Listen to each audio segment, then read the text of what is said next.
Thotna Mengna Changkhonbi Lairang kundo ni nangi mapukti Fazaida mai tay ni ngon Mang da yeng le wate Tung da yeng le wate Sangdam na badmalem gi sanura singa Sakta chuda savanda fizeta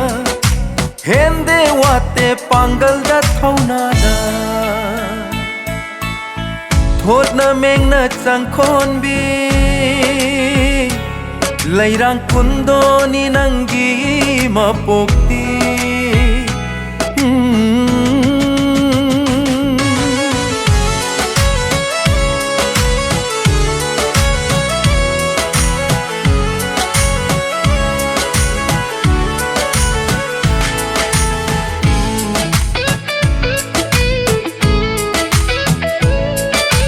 Lasing ma folgum khot la vini nangi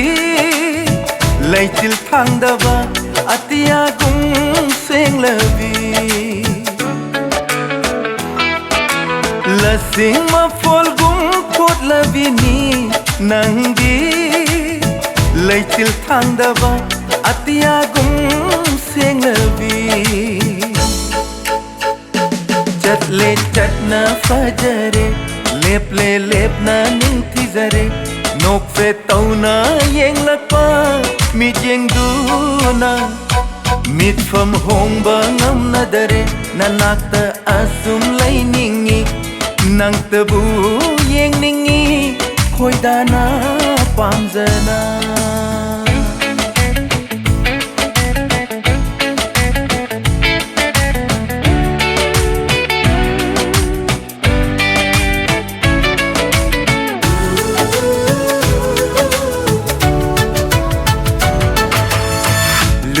Batarubi lai zagum Amak payaw grava nangi puk selni Lura batarubi lai zagum Amak payaw grava nangi puk selni Nangi saktam ubada Ngauroi daba kanabu Lairibage Mathot kana in khalakpa Oi halli au basingi mitafam Sagat teruba manglan Mangfauna davada Thamoi kaina re tai bangda